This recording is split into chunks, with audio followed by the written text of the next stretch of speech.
This is a TalkStation original podcast.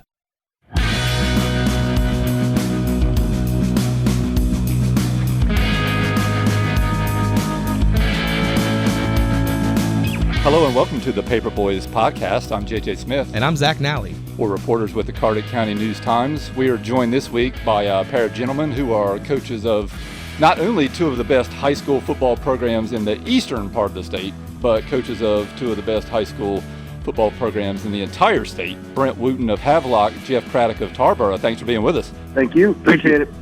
So, Havelock at Tarboro this week. That's a unique thing. Jeff, you've been at Tarboro for all of 30 years now. Has Havelock ever played Tarboro to your knowledge? Yeah, we did when I was the defensive coordinator. My memory serves me correctly. I can't remember what years it was either. I think it was early 2000. Okay. But we went down to Havelock.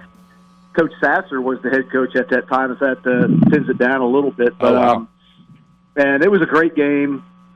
We lost, I think, maybe by 6 or 7 points. And then they came to Tarboro. We were playing really good. And then the lights went out or something happened, something crazy.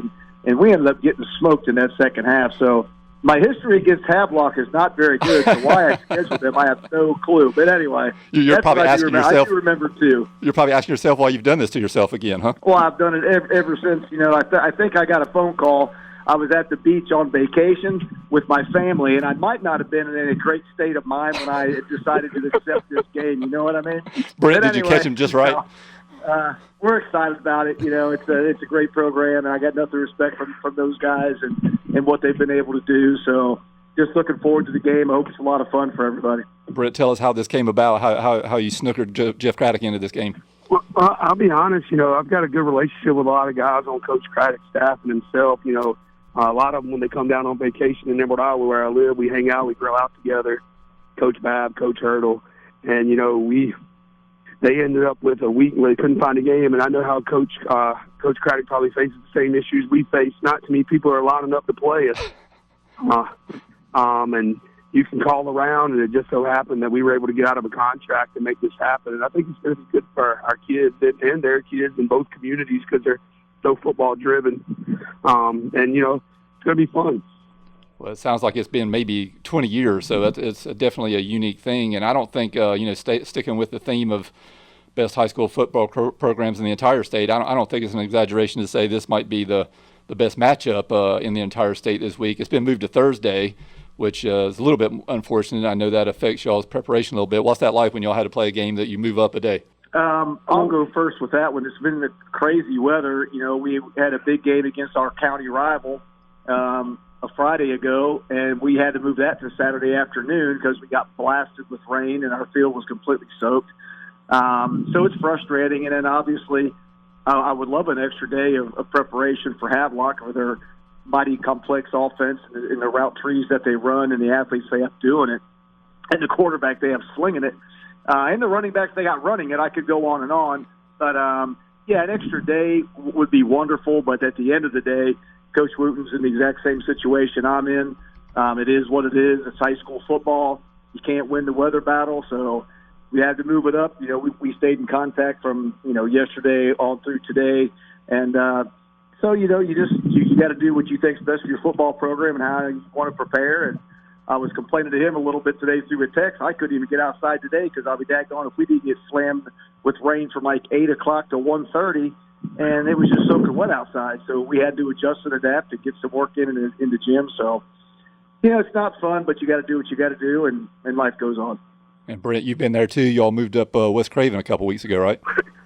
We haven't had a normal week in this entire month. You know, West Craven, we moved up. You know, last week we moved a JV game up against New Bern because of weather and field conditions. And then this week, we're just like, you know, Coach Craddock said, the ultimate goal is get your kids out on a safe playing facility. And, you know, I think sometimes the best decision is to play rather than try to wait it out. And, you know, we're so limited on officials in most areas in the state. You know, if you don't make that move first, you might not get guys on a Thursday that you need. So when Coach Craddock reached out, we had already started looking at the weather. You know, I think as coaches, it's kind of second nature that we always are looking at Thursday and Friday nights. And he's like, we might be moving. And I said, yeah, I'd already looked. Just let me know. We'll we'll get it straight. The only difference between me and Coach Craddock is if I want to practice in the gym, I got to move my wife out because she coaches volleyball there, so I don't have the same luxury.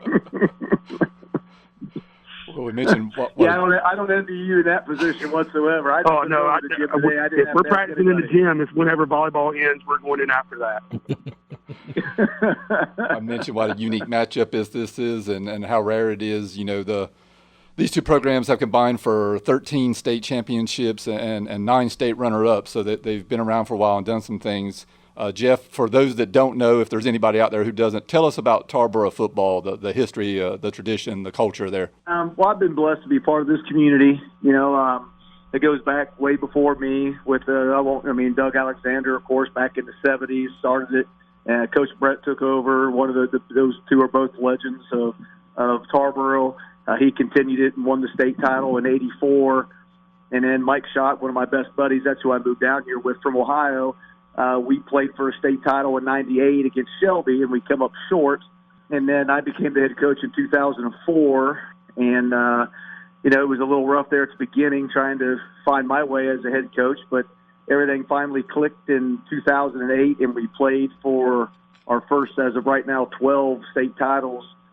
We lost that first one, and then we were able to reel off 3 in a row, and then we had a chance to four-peat, and we lost a very tough game. And ever since then, we've either been third round, fourth round, or in the state title game, winning it or coming up a little short. So it's a long tradition here, and, there's pressure. I think some of it has been self-imposed, but that's okay. But I've just been blessed to be a part of it. I always believe that when I leave the program, my goal has always been to leave it in better shape, obviously, than when I took it over, not only in regards to winning and losing, but just how the programs ran and how we treat the kids and the upgrades we've made in our facilities along the way. So, I've just been so blessed with such great coaching staff and great kids. And, I don't take any of it for granted. Everybody, it's a lot of hard work, as Coach Wooten knows. It don't matter if you're 1A, 2A, 3, or 4A. If you're successful, you're doing a lot of hard work behind the scenes, and I think that's what makes Tarboro football so special. I was looking at some of the history of the programs today, and Tarboro's got 15 straight seasons of double-digit wins, and Havelock's right there with them at 14 straight seasons of double-digit wins. Of course, we won't include that COVID year. That was a weird year. That doesn't count. Brent, tell us the same thing Jeff just told us. For those that don't know, if there's anybody around here that doesn't, tell us about Havelock football, the history and tradition and the culture there. Well, I came in 2016, and one of my first couple weeks there, Coach Sasser, who kind of was who's our field's named after, kind of set the tone for Havelock football. And if anybody tells a story about Coach Sasser, it was 4-4, cover 3, and you were blitzing all over the place. We've kind of evolved into a more diverse approach defensively. But offensively, following Coach Sasser, you had Coach Smith, and then Coach Jim Bob Bryant, and then Coach King, and then my brother. I think I'm in a pretty interesting situation where my last 2 head coaches are my offensive coordinator and my defensive coordinator. And when, Coach Craddock spoke on what makes programs so successful is you're only as good as your assistant coaches. And I think the Havelock coaching staff and the Tarboro coaching staff both exemplify that motto. And there's a lot of guys you can count on to do their job. When you look at, offensively, at least since I've been there, we try to spread it out and get the ball to our athletes. And, defensively, we want to be strong and physical. Since I've been there, the culture to me is the weight room. And I think that's, Coach Craddock said he wants to leave his program better off than he got there. I think what gives, Havelock a reputation on the field is we're usually pretty physical and pretty strong. So I think that's really, if you step back, we're blessed with some good athletes too, but ultimately we find ways to get them to work hard, and that's a testament to the coaching staff on that campus. Well, JJ, you laid it out, and these two programs are incredibly successful every year. As people that cover this sport for high school athletics, we see it. We expect to see them in the playoffs. We expect to see both these programs make deep runs. As coaches, what is it like when you're coaching a program where a state title is pretty much the expectation every year? Coach Craddock, start with you. I'll be honest, it doesn't bother me because I don't let outside, like what people will really expect from Tarboro football from the outside doesn't bother me. So it's our own set of expectation. We go into every year, we want to be state champions, and we work extremely hard every day in the off season and throughout the season to make that a reality. So for me, like I said, it's self-imposed within my coaching staff. They know the expectation is we want to be the best team in the state, and we don't look at our roster. We don't look at our job is to get the most talent out of each and every individual kid that we possibly can. And obviously when you do that, that puts yourself in a pretty good position to have a great football team. Sometimes you can have a great football team and you come up short, and that's all you can ask for. But self-imposed expectation, that's just within Tarboro football walls, and we know what we're trying to do. We know how hard we work to make it happen. And if it does, we've been blessed. And if it doesn't, we've been blessed. We just weren't quite, the last 2 years, I've had a great football team. We just weren't quite good enough to beat Mount Airy. That's why you have one state champion. They were the best team. So it doesn't bother me, the pressure, because once again, it's kind of self-imposed within Tarboro's program, our culture. Coach Wooten, how about you? It's funny, we always say kind of pressure is a privilege. It's a good thing. But our pressure is like he said, self-imposed. We worry about what we can control in our building. I think a lot of times when you go into a season, you're worried about getting your players in the best position to be successful. And, what outside people or outside noise thinks, sometimes that's not what you can worry about. When I leave the football field, and I enjoy coaching football, and I enjoy building relationships with these young men and my coaching staff, when I walk into my house and see my wife and kids, I like to win games. I'd like to win a state championship. But ultimately, if I feel like my kids are doing the best they can do and we're playing as hard as we can, then, everything will take care of itself. I've been blessed to play in 3 Eastern finals and 2 state titles at Havelock, and we've come up short in Charlotte Catholic both times. And we were really good football teams. They, on those evenings, were just a little better than us. So, yeah, the expectations are pretty high. And, we have higher expectations probably for ourselves, and most people could probably even try to believe that we have inside our building. But ultimately, we just got to grow, develop, and play good football. And if that's what happens, that's fine. And we're going to be happy when the year is over. But our program typically has 3 goals every year. We want to win the non-conference, the conference, and then make a run at a state championship. So, that's sometimes we come up short, like Coach Craddock said, and we still had a pretty successful season. I think when you step back and look at, the big picture, that's ultimately what's most important. Well, with aspirations like you guys have each and every year, obviously your focus is on the teams that you're going to face in the playoffs, the teams in your own conference. But as, coaches for 2 pretty successful programs, do you ever look across the aisle or look at the other classifications and take a look at each other's programs? And I'm curious what you think of each other's programs and from the outside looking in. Coach Craddock? Oh, absolutely, especially if I'm friends, and I know the people who are coaching personally. So there's a lot of football programs that, I've been doing this a long time, so obviously I've met a lot of great coaches out there.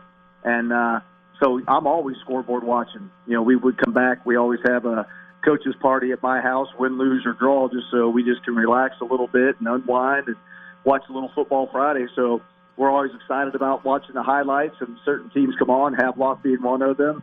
We perk right up and pay close attention. But that's one of quite a few schools that I kind of always like to watch and always root for nothing but the best for them, because once again, they do things the right way. And when you've been in it as long as I have, you respect that and how a team prepares and how a team plays the game and how coaches respect the game.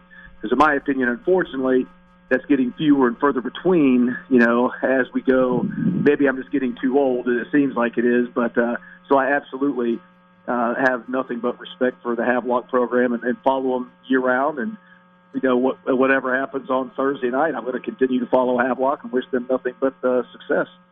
How about you, Coach Wooten? Well, I'm going to say, I think as coaches, we're natural learners, especially if you think you can learn something from anybody else. And you can't, I actually, when I was at North Pitt as a player, played against Tarboro when they won their, I think they beat Reedsville in 1998 in the state championship when I was a senior in high school. So I got to see the program as a player. I got to coach against it when I was at North Pitt. Nothing but respect for those guys because they do it the right way. You can tell their players are prepared. You can tell that their coaches watch a lot of film. You can tell that, it means something to them. And like Coach Craddock said, I think sometimes that type of beliefs get a little bit fewer and farther between the coaching community. A lot of people think, you just show up on a Thursday or Friday and coach, and it takes a lot of time behind closed doors to get teams prepared like this to play good games. And we scoreboard watch. We love keeping up with those guys. And, Actually, my cousin was on Coach Craddock's staff for a little while, and she talks a lot about Coach Craddock just as a person. I think that's why, you respect coaches like Coach Craddock and the program he's built, because he's done it over 2 decades, and he's been successful the entire time. So, yes, we're going to watch him. Like Coach said, there's a couple other teams we watch, and, you're always looking for new wrinkles offensively and defensively. You always want to reach out and talk to those guys because they're winners and they're successful for a reason. So you kind of want to learn what they're doing. Jeff, who is Havelock obviously this year and next year? I know you all have got this non-conference series scheduled. Who traditionally is your top non-conference matchups of the year? Well, it's usually that team across the county. That's our main rival school. For those of you that don't know, I call them that. We don't have to get into it, but that would be I'm not allowed to say their names. The initials are SWE. But they do a great job over there, and that's who we just played, not last Friday, but the Friday before, Saturday afternoon before. And it was a good test for us. We won the game by a couple touchdowns, but it was a hard physical. They do a great job over there too, and so yeah, having them in Havelock, at least I had a little break in between, so that was definitely needed. But once again, because of weather, I didn't get out and practice like I wanted to, because I was thinking when I signed up for this game, I got 2 weeks prepared for Havelock. I got less time to prepare for Havelock than I would have in a regular week, for Christ's sake. But anyway, well, that's the football guys helping me out. They're even in the score with me right now. They're keeping me on an even playing field. But no, it'd be that team across the county. They're a good physical, well-ran football organization over there. That would be Southwest Edgecombe for those uninitiated, right? Yeah, I'm about to say, you said it. I didn't. You said it. and Brent, we know who y'all's big rivalry is. You're fresh off a game versus them. Yeah, conference. It's New Bern. Next year I think they'll go back non-conference. It's kind of been that way, and New Bern's big, West Craven's big for us in the county, and we. Since I've been at Havelock, we had a really good run against Wallace Rose Hill, and last couple of years with Laney. So it's fun to go across the state and play these teams, these well-coached teams, and even go in your county. I mean, now Coach Saxby and Coach Twitchell are 2 really good coaches too. You watch their film, and you can learn from them as well. So I got a lot of respect for the coaches even within Craven County and what they do. We're going to have quite a contrast in styles Thursday night when these 2 teams meet in Tarboro. Jeff, talk about this ground attack versus the aerial attack. Well, I was trying to call Coach Wooten and they're running a little bit more double tight T and putting his athletes a little bit more in the box, you know what I mean, than what he does right now. So it's going to be tough for us. I mean, obviously, 2 completely styles. They want to spread the ball out, which they do a fantastic job of. There's no doubt they're up-tempo. It took me, people have no idea how many hours it took me to break them down, all the different route combinations, and they do such a great job. So, what we would love to do, like I've told everybody and anybody, my best defense against Havelock is going to be my offense, meaning that hopefully we can put a couple first downs together and maybe keep them off the field, because it's definitely going to be, I can't imagine anybody in 1A, I'm just being honest, having a better team overall. I'm just talking offense right now, but with the amount of weapons that they have, everybody focuses obviously on number 7, but my God, number 2 I think is one heck of a ball player. I know number 0 out of the backfield I think is fantastic.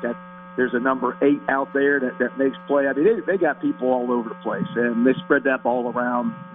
So, that's why I scheduled the game, though. I mean, we wanted a challenge. We definitely have a challenge. Great contrast. So, they're going to do what they do. We're going to do what we do. There's not going to be no surprise. It's just going to be who's going to, I don't want to say impose the will, but who's going to execute the most. And, we got our work cut out for them. And obviously they don't play too many T teams, so it'll be something a little different for them as well. So that's what makes it fun. Yeah, how about you, Brent? What do you think about this matchup of contrasting styles? Well, it's contrasting styles, but, we play Wallace, who's run heavy, and then, one of the things we looked at scheduling Tarboro for is, Cape Fear and 71st are 2 really good teams in the East, are run heavy, maybe not traditional T looks, but, it's a lot of different, pull action with their guards, a lot of lead, a lot of power, a lot of ISO, a lot of diversity. I mean, so you want to be ready for that smashing off football when you get it, because it's a different type of football when you got to line up against the big O line and 3 backs and play for 48 minutes and be physical. And so it's going to be a great test for us. One of the things I think is, really just interesting about, Tarboro, he's telling our players out. You look at their backfield, all three are returning 1,000-yard rushers, and, man, they do such a good job balancing who touches the football. Their touches are almost identical. Their yards per carry are almost identical. And, they're going to be a challenge for us up front. You got to play disciplined football. If you don't play disciplined football, the T formation can make you look pretty silly on defense. So this will be a good test for us. And, I agree with Coach Craddock. It's going to come down to me, I think it comes down to, who takes care of the football. If you limit turnovers, limit penalties, I think when you look at the end of the game on Thursday night, the team with less turnovers and less penalties is probably going to be ahead on the scoreboard. One of my favorite questions to ask coaches throughout the year is, what's working for you, what's not working for you. Coach Craddock, when you're getting together with your assistants, what are y'all beaming with pride and smiling about, and what's things y'all spending a lot of time talking about because you got to get it shored up if you want to be the kind of team you want to be? Yeah, I think me and Coach Wooten may be very similar. I'm not trying to predict his answer, but against that team across the county, we hurt ourselves with penalties and turnovers. And those are things you just can't do. I think we only turned the ball over once, but it led that we were driving, and we had a touchdown called back. So we had almost 400 yards rushing, and we only scored 3 offensive touchdowns. And it was because 3rd and 8, we get a first down, we get called for holding. 2nd and 4, we jump off sides. 2nd and 9. Okay, then we jump off sides again. Now we're just backing ourselves up, and as everybody knows, our offense isn't built for 2nd and 16 or 3rd and 15.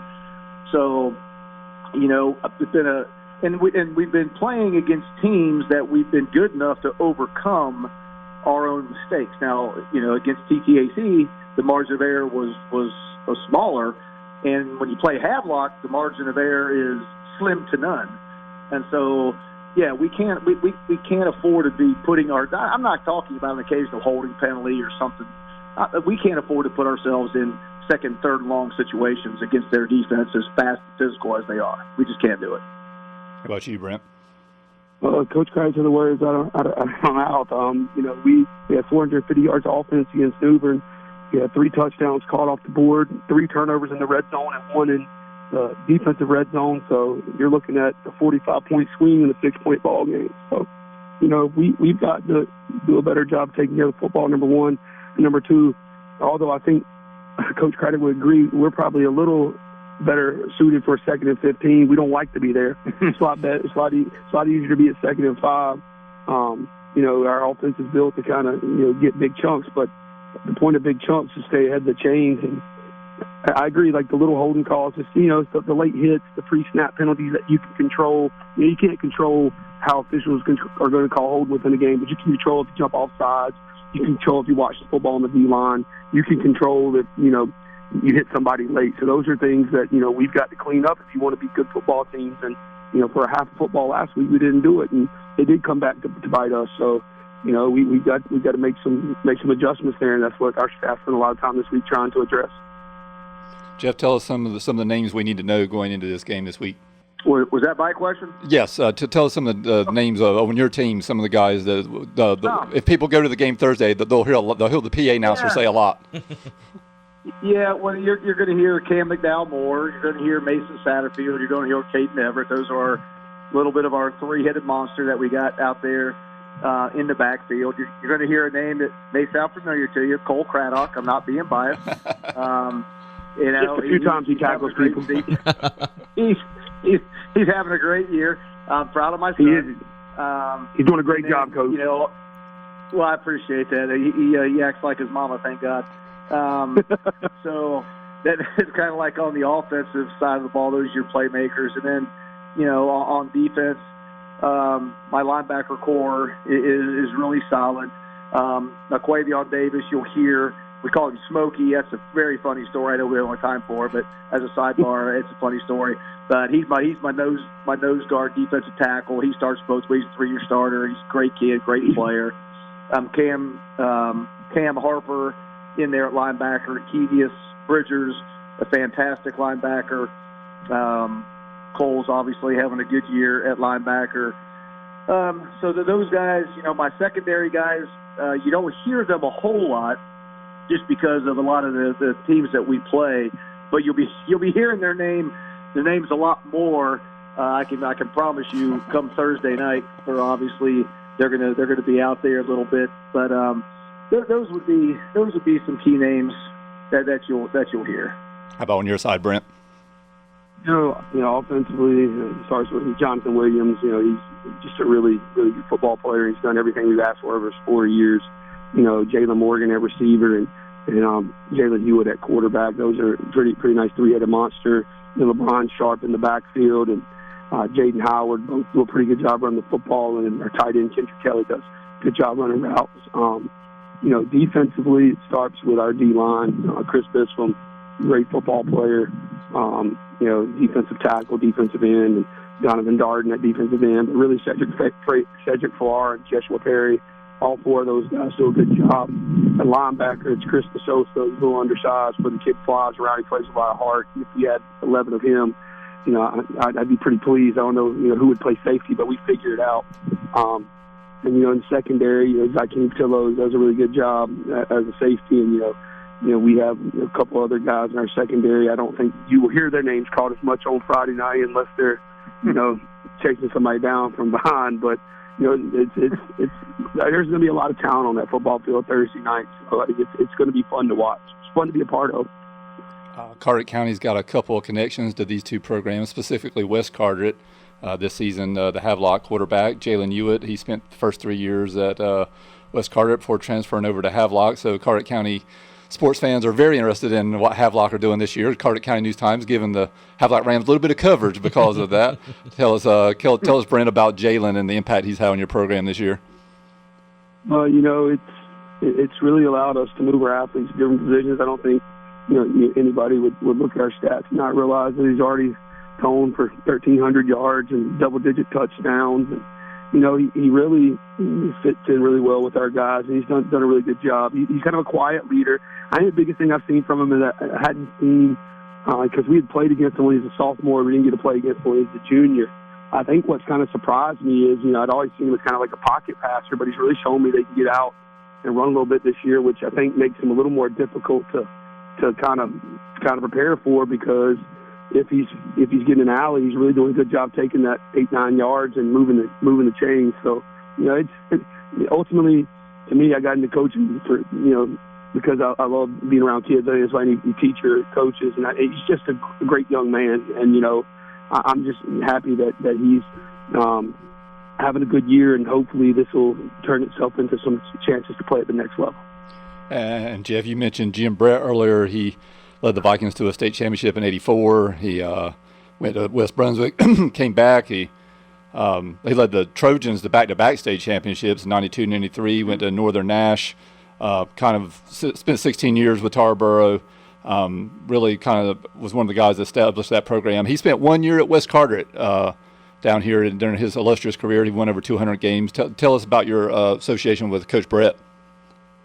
Well, Coach Brett's been nothing but outstanding. I actually had the opportunity to coach with him as an assistant. He actually came back to Tarboro in 1996 as the head coach. A lot of people forget that.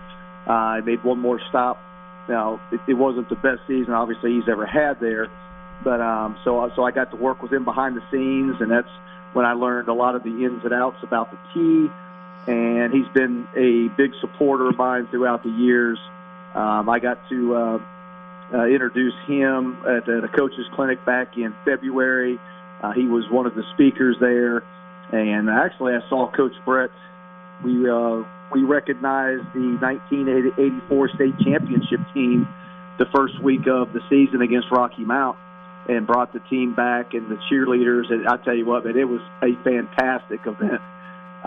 I think everybody from that team came back, but maybe three, and that was, I think some of the guys had maybe passed away, but but seeing those guys get together, and then I got to meet them all after the game and talk with them, and I got to see Coach Brett, and of course I talked to his team, and then he got to talk to his team, and just a great guy. Nothing, like I said, nothing but respect. I know his health isn't what it used to be. You know, he's not as young, obviously, as he used to be. None of us are. But, yeah, just his imprint is still right there on Tarboro, and it's always going to be. And you just got to respect the man, and I'm happy to call him a friend of mine. Jeff, when's the last time Tarboro lost a home game?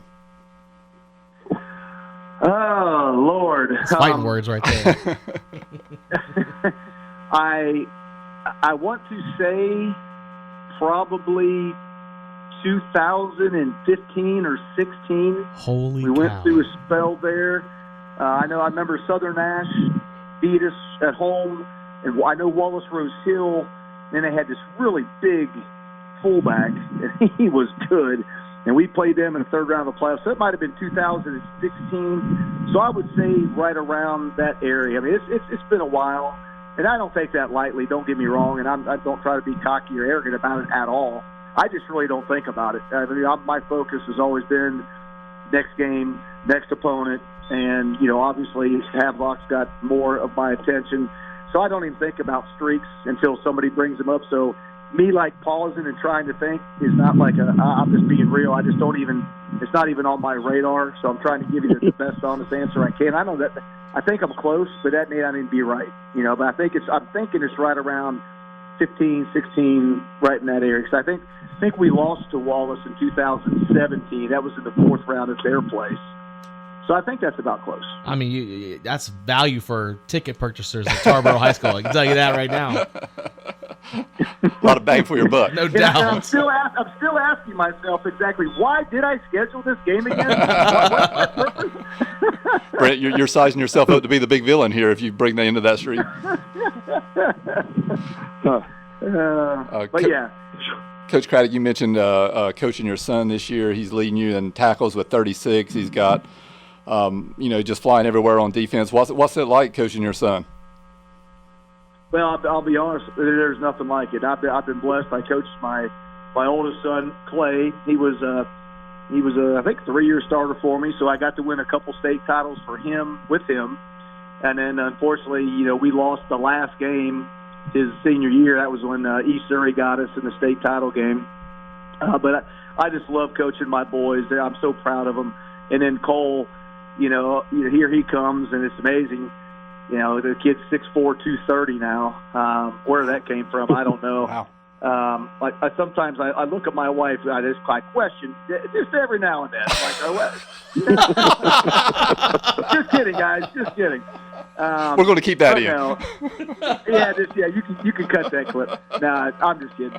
But anyway, it's fun coaching him. He loves the game. We study it together.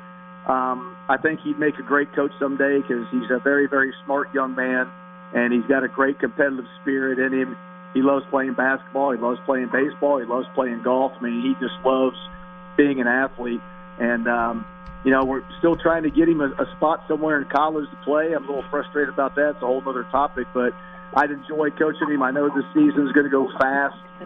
He had a pick 6 against that team across the county, which was going to be one of the highlights of my life, seeing him make that play in the big rivalry game. So I'm just hoping that we have a long season, and at the last game, with my son this time, I'm praying I'm celebrating the last game instead of, wiping the tears from my eyes. But it's been a lot of fun, and it's going to be a lot of fun. Jeff, don't get me started on the lack of college recruiting in Eastern North Carolina. We'll be here for a while. And Brent, you've also got a football in your family as well. I do. My brother is my defensive coordinator, and we're twins. We've been working together for a long time. It does lead to some fun arguments because we are so close. Sometimes it might get a little bit too heated, but we typically enjoy our time with each other, and we enjoy coaching and having the opportunity to go to practice together each week and game plan. So it is really nice. I've had a chance his second year at Havelock. We coached in a state title game together, which has meant a lot to me at NC State. We came up a touchdown short, but I mean, it's important, when you step back, when you retire a few years from now, whenever it may be, but be thankful for the opportunities you have. And I'll agree with Coach Craddock. I'm a busy person, but I got the opportunity, or I'm in the midst of coaching my daughter's 12U softball team in Carteret County. I don't know much about softball, but nobody else wanted to coach it. And I will say, there's nothing more valuable than spending that type of time with your children. And I'm pretty blessed to have that opportunity. I don't think we'll be playing any state championships together, but it's just fun to have that time outside of your house with your children doing something together. Coach Craddock, you're in your 30th year. All of those at Tarboro, 21 as head coach. Brent, your 23rd year. Most of those at North Pitt, 15. Got 8 at Havelock. You guys have been doing this a long time. Why is coaching high school football today different than when y'all started? To start with you, Jeff. Well, it depends on. See, I am a strong believer in the kids will do, for the most part, what you expect the kids to do. And I see a lot of people lowering expectations to meet students' ideas or players' standards. And I say, I'm just never going to do that. So I'll be honest. I always tell my kids, and I believe this wholeheartedly, I coach the best kids in the country. There's a reason I've stayed at Tarboro my whole entire coaching career, and I've had many opportunities to go bigger high schools, but I've just always felt led to stay right here. I love these kids, and it is real, and I just want the best for them, and I expect the best out of them. And so as long as you don't lower your expectations, I firmly believe that kids today will do everything that they can to meet your level of expectation. So sometimes I don't think it's really the kids. I think sometimes it could be more the adults of what standards do they want to set and what do they expect out of these kids. I think that's in the classroom as well as on the on the court or on the football field or on the wrestling mat or whatever. So I don't really think the kids have changed much. I think they need some more love. I think they need some more attention, maybe based upon the level of households that have broken up and they're looking for guidance. But as far as a level of expectation, I really believe that the kids will try to. As long as they know you care and you want the best for them, you can get the best out of these kids today, no doubt. How about you, Brent? No, I mean, I agree wholeheartedly. You set high standards and high expectations. You get good results. Teaching in the classroom, teaching on the football field. No matter what you're doing, like the kids, they're going to be kids.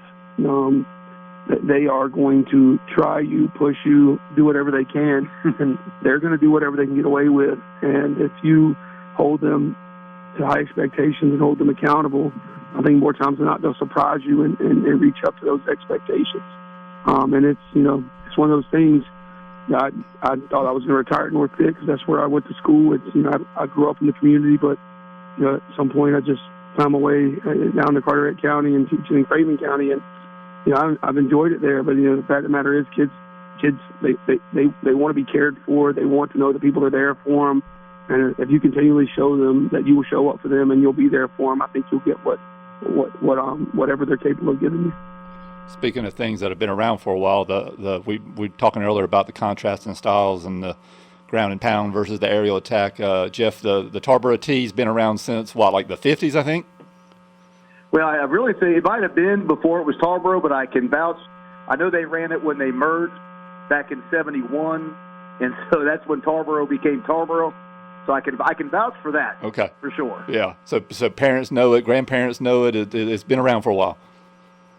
Yeah, and the thing, it's funny. See, that's a blessing and it's a curse, and I'll tell you why. The little kids run it at the rec program. Obviously, my middle school team runs it. Obviously, my JV team runs it. Obviously, the varsity runs it. And obviously, I got people in the stands who ran it for years. And that's a great thing. I mean, that's a Tarboro staple. That's what you want in your community, no doubt. So that's all the positive.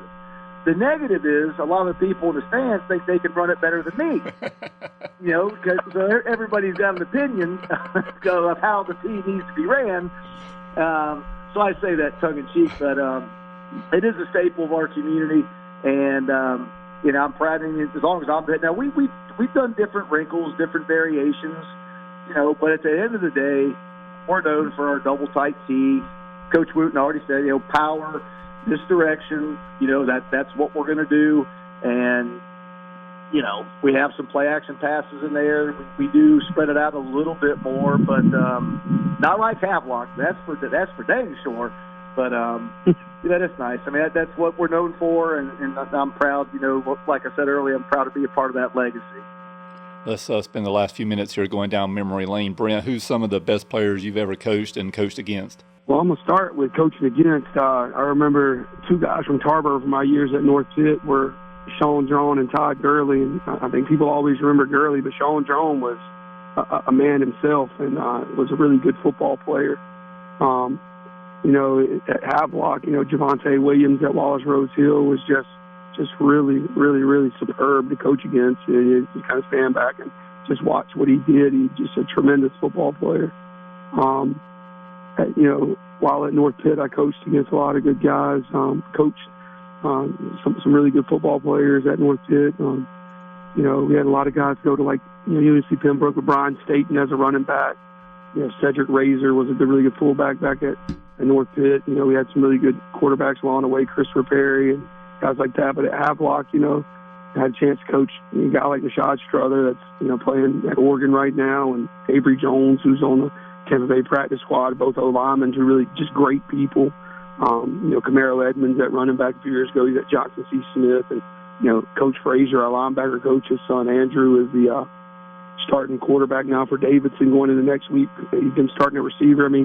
Javonte Arena, NC State. At Havelock, there's just so many, since I've been there, so many good players. They do a good job getting themselves recruited. Their parents do a good job staying on them. And as a coaching staff, we do a good job getting their names out there. But, those are just some really good football players. But, I still have nightmares of Todd Gurley in the T formation. And I remember, I don't know if Coach Craddock probably doesn't remember this, but when Todd was a senior, we had a decent team in North Pitt, and they beat us by a touchdown. And Gurley had about 300 yards rushing on 12 carries. And I asked Coach Harding after the game, I said, Andy, why didn't Gurley have more touches? He said, we pride ourselves on balance. And I said, that must be true because he averaged about 50 yards a carry that night. Jeff, who's some of the best you've coached and who's some of the best you've coached against? Wow. I could go on forever. I don't want to slight any. I've coached some great players, obviously, at Tarboro, but obviously Todd Gurley, sticks out. What a great kid. I went to a wedding the other day of one of my 2009 football players, Michael Graham, a kid I love very much. Invited me to his wedding, and him and Todd are great friends, so I got to sit down and talk to Todd for a little bit. Sean Drawn right up there. That's when I was early trying to figure out some things. And we weren't really very good. I had Sean, and that was about all I had. He was good enough. I used him to the nth degree. Jacoby Cofield, he played some pro ball with Washington at that time, the Redskins. He made their practice squad, made it to the final cut, but never got it. But as being just a big, strong young man, Tyquan Lewis, who right now is playing for the Indianapolis Colts and having a fantastic year, starting for them at defensive end. So, when you can talk about 4 professional football players, obviously they stand out. And then, so I'm just going to stick with them just because there's so many other great football players that I've coached that didn't even go on to play college ball, which that doesn't matter. I've coached so many really good high school football players that were obviously better than me when I was in high school. I was blessed to be able to coach them. God help me if I had to play against them. But the list is really long, and that's the same way with players that I've coached against. When you start going deep into these playoff runs and you start getting, the best teams from out west, those guys are good. And, of course, I don't know all their names. I'm just looking at numbers of players. But, obviously, Mount Airy the last couple of years has just had tremendous talent.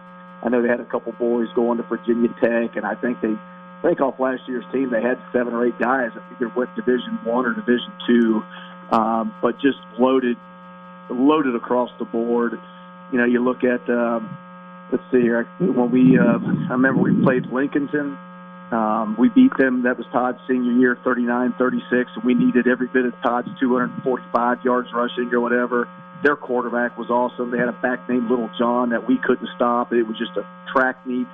I remember, I'll be honest with you, I called him King Tut at Pamlico just, 3 or 4 years ago. I think his first name might have been, God, I don't want to insult the young man because he was so good, Savion Tut maybe. Oh, yeah. That kid was one heck of a high school football player. He gave me fits. And then I know Northampton's had a couple of really good players. The Hertford County quarterback gave me fits the last 3 years.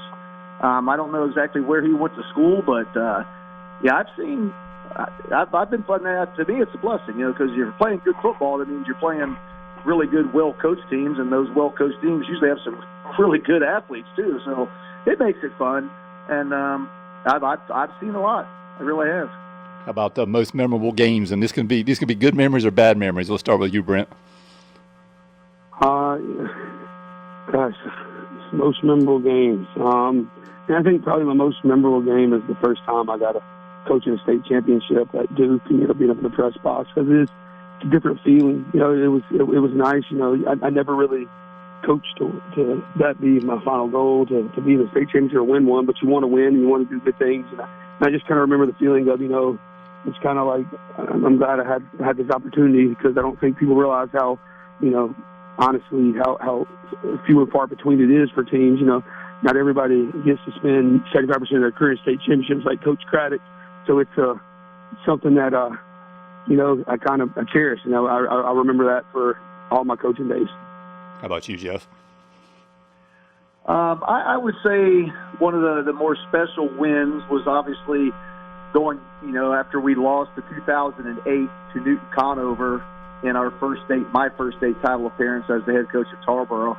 And I brought a lot of those boys back, and then the journey we went on to get there and beat Mountain Heritage in 2009, coached by Joey Robinson, who's still a good friend of mine to this day. I hear he's got a great football team this year.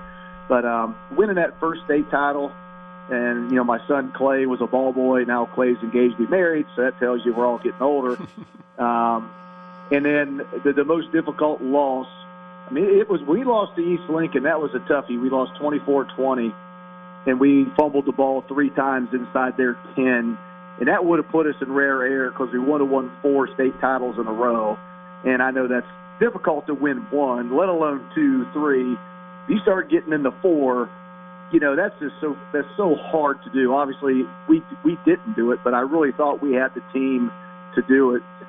And that was a heartbreaker. But the worst loss I've really had, it was losing to East Surrey in 2019, because I just felt, I felt bad for the team. But then I also had my son out there. So we had won 44 games up to that point in a row. And then to see the frustration of my son out there, and East Surrey just played a fantastic game and absolutely was the better team that day.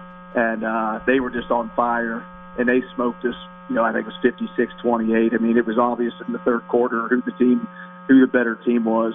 That was just tough, but it's kind of personal. And so you're sad for your team, but you're also sad for your son. But so there you go.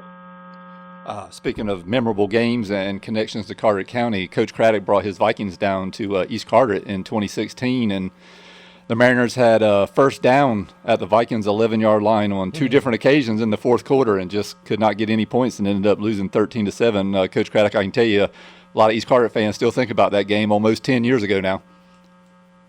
Well, that was, obviously Coach King was the head coach of that team, and now he's the offensive coordinator for Havelock, so I know Coach King well.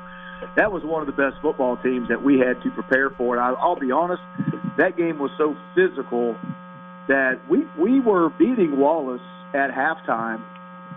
We ended up losing, I think, by 10 or 11. We just didn't play good enough to win.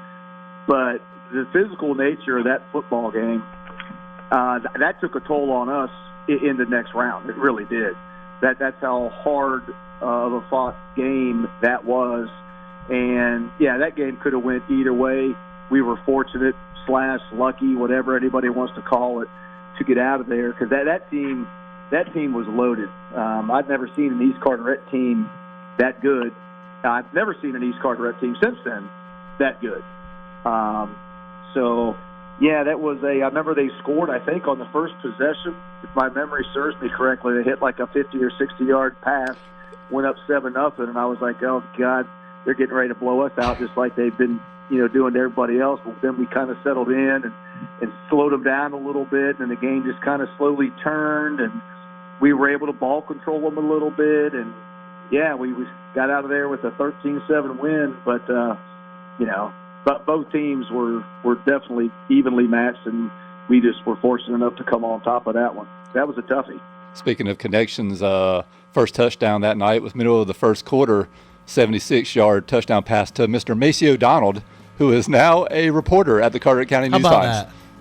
That's awesome. so it was that long? I was trying to make it sound a little better. I thought it was like 40 or 50. My God, we gave up a 76. Well, tell Maceo if he wants to dress out Thursday, we'll get him a uniform. I think he'd love that. I think the eligibility is you expired. don't need any more athletes out there. You always need one more, Coach. That's greedy. Well, gentlemen, I know game week, y'all's time is really precious, so we really appreciate you spending some with us this week. Good luck to you this week and the rest of the season. Thank you so much. Yeah, it's been a lot of fun. Thank you for the opportunity. Coach Wooten, I'm sure we'll be in touch soon. Yes, sir. Hey, thank y'all, guys. It's always nice to have guys covering high school sports. Really appreciate it. And Coach Craddock, look forward to a healthy and good contest Thursday. Can't wait to get up there.